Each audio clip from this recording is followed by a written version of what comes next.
Será que ele foi um vencedor? Será que eu consigo vencer não tendo o que outras pessoas conseguem ter? Então é muita desculpa que ele tem para justificar o fracasso dele. Você quer desculpa? Tá bom, você vai ter muitas, mas procure uma desculpa que justifique seu sucesso e não seu fracasso. Você já se sentiu pequeno ou desejou a vida de outra pessoa? Nesta palavra poderosa, o pastor Cláudio Duarte usa a surpreendente e pouco contada história de Ló para mostrar que a sua maior bênção é ser apenas você. Prepare-se para ser encorajado a abraçar sua própria jornada com todas as suas lutas e vitórias. Assista, reflita e seja abençoado. Curta, comente e compartilhe para que mais pessoas recebam esta mensagem. O tema da minha mensagem é apenas eu. Apenas eu. Eu quero refletir hoje que muitas pessoas às vezes não conquistam simplesmente porque não querem o que Deus deu para elas. Estão em busca daquilo que Deus vai fazer na vida do outro. E às vezes, quando olhamos a vida do outro, ela pode parecer isenta de problemas, isenta de dificuldade, um mar de rosas. E muitas pessoas, por exemplo, o sonho de Adonias, ocupar o lugar do Salomão. O sonho do Ramã era ocupar o lugar do Mardoqueu. E olha que coisa interessante. O sonho de Lia era ter o que Raquel tinha. E o sonho de Raquel era ter o que Lia tinha. Ou seja, para Raquel não servia para ela o que ela tinha, mas ela sonhava com o que o outro tinha. Hoje eu quero falar com vocês sobre um personagem bíblico que poucas vezes eu ouvi falar dele. Talvez você já tenha ouvido. Mas a história dele é uma história bem interessante e ele apenas foi ele. Talvez por ele ser apenas ele passou despercebido. E algumas pessoas não conseguiram enxergar a grandeza desse indivíduo, porque ele foi apenas ele. Talvez você se acha pequeno ou acha que ser você não é muito legal. Talvez você tenha a inspiração de outra pessoa e tem nada de errado nisso. É importante você olhar e se inspirar em outras pessoas. Mas é importante também que você entenda que você precisa ser você mesmo e que há grandeza que talvez ninguém consiga enxergar. O pai desse indivíduo é o filho mais novo de Terá. Pela ordem de escrita, até o verso de número 25 de Gênesis 11, nós vamos ver a descrição de que as pessoas que são mencionadas tinham filhos e filhas. Mas quando chega em Terá, isso se interrompe. E o nome dos 3 filhos dele vai ser narrado. O dos outros anteriores narra apenas o primogênito. E teve fulano, e depois viveu tanto tempo, e teve filhos e filhas. Mas quando chega em Terá, a história vai mudar. Vai dizer que Terá teve 3 filhos. O mais velho Abraão, depois o Naor e depois o Arã. O moço aqui mencionado, ele é o filho mais novo de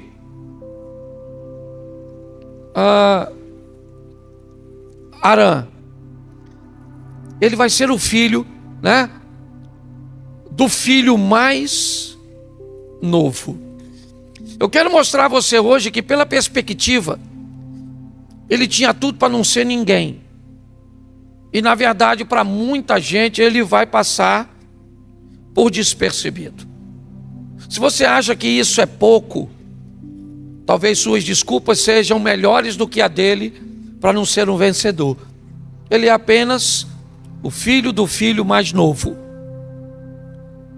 No verso 27, preste atenção. Estas são as gerações de Terá. Terá gerou Abraão, a Naor e Arão. E Arã gerou quem? Ló. Ló. Esse é o personagem que eu quero ver com você. É esse indivíduo. O que esse cara viveu? Será que ele foi um vencedor? Não deve ter sido. Ele não foi Davi, ele não foi Noé, ele não foi Salomão, ele não foi um profeta, ele não foi um rei, ele não foi um sacerdote, ele não teve notoriedade, ele não teve fama. Será que ele foi um vencedor? Será que eu consigo vencer não tendo o que outras pessoas conseguem ter? Eu consigo conviver com isso? Ele foi apenas ele, mas eu quero te mostrar onde esse cara chegou. E tinha tudo para não chegar. Provavelmente, verso 29. E tomaram Abraão e Naor mulheres para si. O nome da mulher de Abraão era Sarai, o nome da mulher de Naor, Milca. Preste atenção. Eram 3 filhos: Abraão, Naor e Arã. Arã teve Ló como filho. Mas o nome da mulher de Arã não aparece. Ela não é citada. Você vê que a dos 2 mais velhos, né, a citação está aí. O que indica que provavelmente Arã havia engravidado uma mulher e ela gerou um filho. O que indica que ele não teve uma família convencional. Não cita o nome da mãe do cara. Ok? Não é citado. Você não sabe. Ele é filho do filho mais novo, é verdade. E agora, me parece que ele é filho de um fruto que não é um casamento convencional, não. Simplesmente, ele não é um filho planejado, algo que foi desejado. O nome da mãe dele não aparece. Mas não tem problema. Sempre pode piorar. Verso 28. Morreu Arã, estando ainda seu pai, Terá, ainda vivo, na terra do seu nascimento, em Ur dos Caldeus. Preste atenção. A mãe dele pode ter morrido, era muito comum morrer durante o parto. A própria Raquel vive isso, certo? No parto de Benjamim, a esposa de Jacó, ela morre durante o parto. Se você conhece um pouquinho da história antiga, era muito comum a morte das mulheres durante o parto. Mas mais do que isso, ele não tem mãe, pelo menos ela não é citada. E agora também ele fica sem pai. Se ele tinha uma mãe, ela não é mencionada, não é contada. Se ele tinha um pai, ou tinha, ele acaba de morrer, está aí. Morreu Arã, seu pai, certo? O Tera ainda estava vivo quando Arã morre, e ele fica sem pai, ele fica sem mãe. Mas a vida vai ter que dar um jeito. Verso 31. Tomou Tera Abraão, seu filho, e a Ló, filho de Harã, filho de seu filho. Bom, agora ele é adotado pelo avô. Isso. Com a morte de Harã, o avô então se vê responsável de adotar aquele rapaz, que provavelmente não vai ter muito futuro. É muita tragédia para o indivíduo só. Se não bastasse ser filho do mais novo, não ter uma posição, hierarquia no clã tão alta, tão sustentável. Apesar de ter uma mãe, ou ser um fruto de um relacionamento que não era dos melhores, dos mais convencionais, ele agora perde o pai, mas o avô, pelo menos alguém para fazer alguma coisa, certo? E ele adota o rapaz, certo? Capítulo 12, verso 5. Tomou Abraão a Sarai, sua mulher, e a Ló, filho do seu irmão. Agora o Terá morreu. O avô agora morre. Acabou. Agora o vovozinho não está mais lá. Então o tio mais velho, porque o mais novo, o do meio nem foi, Naor ficou, certo? Em Ur. Mas agora Abraão assume a criação e o cuidado daquele rapaz. Quem é aquele rapaz? Ele não é ninguém, ele não é nada. Ele está passando de mão em mão. Essa é a grande verdade. Cadê seu pai? Morreu. Morreu quando? Morreu antes de vovô. Mas aí vovô me adotou, e cadê vovô? Também morreu. E sua mãe? Eu não sei. Então é muita desculpa que ele tem para justificar o fracasso dele. Você quer desculpa? Tá bom, você vai ter muitas. Mas procure uma desculpa que justifique seu sucesso e não seu fracasso. É assim que funciona. Agora, é Abraão que vai adotar o sobrinho Ló. Pois bem, capítulo 13, verso 5. Também Ló, que ia com Abraão, tinha rebanhos, e o quê? E tinha o quê ele? Gado e... Isso, verso 6. Vamos lá. E não tinha capacidade a terra para poder habitarem juntos, porque seus bens eram muitos, de maneira que não podiam habitar juntos. Preste atenção. Esse rapazinho casou. Esse rapazinho teve 2 filhas. Ele enriqueceu. Caminhando ao lado de seu tio, ele prospera, ele cresce, ele desenvolve. A vida não vai ser fácil para ele. Mas ele é alguém que está conseguindo vencer as etapas, indo adiante, buscando o quê? Buscando seu sucesso. Ele nunca vai ser Abraão. E ele não precisa ser Abraão. O que ele precisa é ser o Ló. E cumprir o chamado do Ló. Porque você só precisa ser você. Eu só preciso ser eu. Descobrir o que Deus tem para mim e viver. Ele agora está rico, casado, 2 filhas, próspero. Provavelmente suas dores agora já não são tantas. É verdade.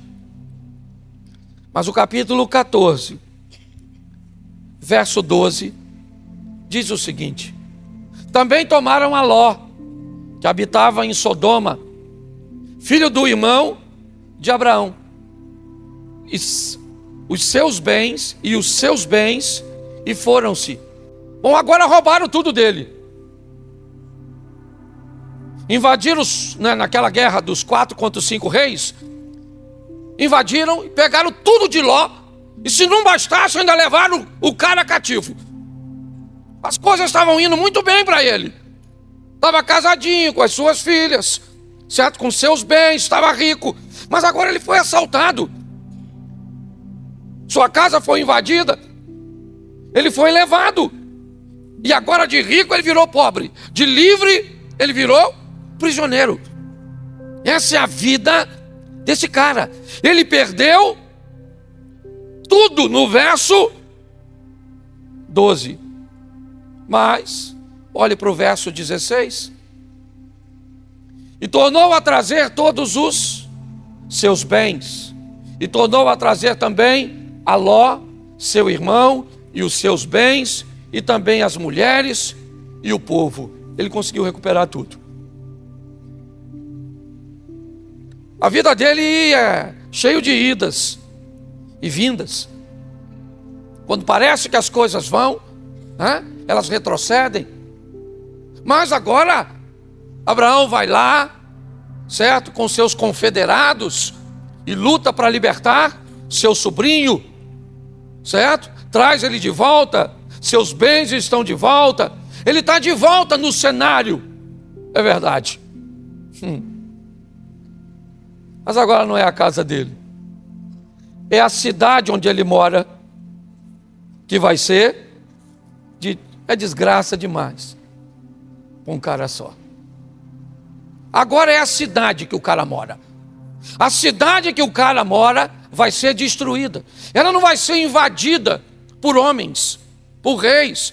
Ela vai ser destruída por Deus, certo? Deus vai requerer de Sodoma e Gomorra, certo? Uma justiça que ela não tem como oferecer. Então, no capítulo 19, no verso de número 25, coloca aí, por favor. E destruiu aquelas cidades e toda a campina e todos os moradores daquela cidade, e o que nascia na terra morreu. Mas Ló saiu vivo. Ele não morreu.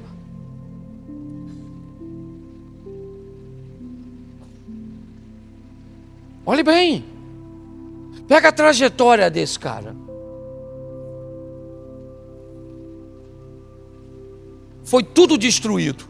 Ele foi roubado, viveu tudo o que viveu, mas continua vivendo. Se o que você enfrentou ou enfrenta não é forte o suficiente para te matar, prossiga. Prossiga, porque aquele que há de vir virá e não tardará. Você está entendendo? Reúna o restinho das forças que te sobrou, mas vai embora. Continue lutando, porque é isso que esse cara está fazendo. Capítulo 19, verso 26. E a mulher de Ló olhou para trás. Preste atenção. Ele agora acaba de... Nós temos duas coisas nesse texto. Uma mulher aprisionada no passado e a viuvez. Provavelmente o que aquela mulher sente é a perda do que deixou para trás. Não deu tempo para levar nada. Eles atrasaram na saída, então não tiveram tempo para levar nada. Porque o anjo pegou na mão deles e saiu puxando. Ou seja, eles só levaram o que tinha no corpo. É assim que funciona. Agora o que nós vemos é esse cara fica viúvo, convivendo com uma mulher que, ao que tudo indica, aprisionada no passado. Verso 32. Só o finalzinho. Para que em vida conservemos a descendência de nosso pai. Enquanto a mulher está presa no passado, suas filhas estão preocupadas com o futuro. É isso. Esse é o cara. Problema de paternidade, problema de família, adoção, perdas, confusão, tá certo? virou escravo um período da vida, sua casa e todos os seus bens foram destruídos, ficou viúvo, convivendo com a mulher aprisionada no passado. Suas filhas, se você conhece o texto, sabe que elas embebedaram ele, certo? Para engravidar do pai, tão preocupadas com o futuro, que foi isso que elas fizeram. Olhar para a vida desse cara, provavelmente você não gostaria de ser ele. Se você olhar a vida dele, talvez ele não merecesse nem ser mencionado, se você não olhar para o final dessa história. Seja franco aqui, quantos de vocês aqui presentes já ouviram mensagens na igreja a respeito de Noé? Levante a mão. Davi, Salomão, o Pedro, o Paulo. Quantas ouviram de Ló? 1, 2, 3, 4. Ele não é um cara popular. Por quê? Porque ele era comum. E nós queremos puxar os heróis, os caras que aparecem, aqueles que têm notoriedade, que ganharam fama, que ganharam respeito, certo? Que são mencionados na maioria das vezes. E às vezes somos tão contaminados por isso que não queremos ser quem fomos chamados para ser, porque isso não nos interessa. Queremos o lugar, o posicionamento, onde sejamos vistos, pelo menos pelas pessoas. Para Deus jamais vamos passar por despercebido. Mas esse cara, diante de tudo isso, problema com a esposa, problema com os filhos, problema com os pais, problema com o dinheiro, certo? Problema com os funcionários. Ele teve todos os problemas do mundo, que não dá para entender como esse cara vai fazer para terminar sua vida bem. Aliás, não se tem a consideração de dizer quando ele morreu. Todo mundo que você olhar antes, principalmente no verso 26, está lá dizendo: morreu com tantos anos, morreu com tantos anos, morreu com tantos anos. E eu escrevi um texto pequenininho, uma frasezinha, como se eu fosse o Ló. E ele diz: não se preocupe com a minha morte. Ninguém sabe quando, nem onde, mas observe o que eu deixei.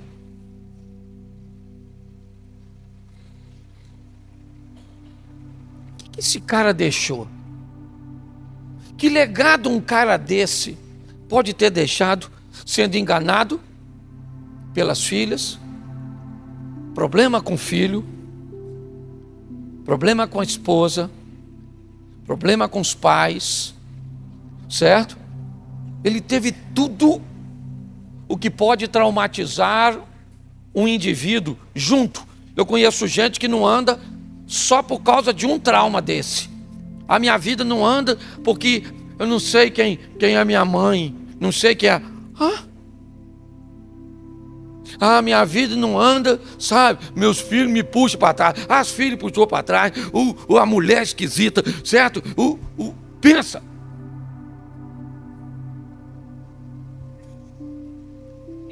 Mas quando você olha para esse cara, dá uma olhada nesse texto aqui, Gênesis 19, 37. 19:37 de Gênesis. A primogênita deu à luz a um filho e chamou-lhe Moabe. Este é o pai dos moabitas até o dia de hoje. Quem é o pai de Moabe? Quem é o pai de Moabe? Ló. O pai de Moabe é Ló. E Moabe dá origem a que povo? aos moabitas. Um povo cujo qual o Moisés escreveu que deveria ser evitado pelo povo de Deus. Sim ou não? Sim. Mas a fome abateu uma família, Elimeleque, certo? E esse camarada vai morar e peregrinar em Moabe, na terra dos moabitas, cujo pai é Ló. E Ruth, capítulo 4, verso 10, dá uma olhada. E de que também tomo por mulher a Ruth, a moabita. Certo? Preste atenção. Olhe só. Alguém vai tomar uma moabita por esposa, quebrando um protocolo. É assim. O cara morreu. Parece que o nome dele vai ser apagado. Ele não teve notoriedade, só enfrentou dificuldade. Mas o que esse cara fez? Ele não desistiu, ele continuou vivendo. Ele sobreviveu às adversidades. A vida é dura para você, não é só para você não, meu irmão. Certo? Tem muita gente aqui enfrentando divórcio, doença, desemprego, problema com seus filhos, problemas com identidade e tantas outras coisas em busca de seus sonhos. Tragédias, dificuldades, adversidades. Mas, quando eu olho para esse texto, eu vejo algo bem interessante. Mateus, capítulo 1, verso 5. Salmão gerou de Raabe a Boaz. Boaz gerou de Ruth a Obed. Obed gerou a... Vamos embora. Jessé gerou o rei Davi. Preste atenção. Esse texto está no Novo Testamento e narra nada mais, nada menos do que a genealogia de quem? De Jesus Cristo. E quem é que está lá na genealogia de Jesus?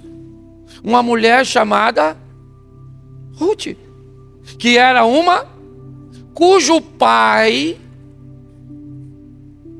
quem era? Não pai da Ruth, mas do povo. Quem era? Quem era? O Ló.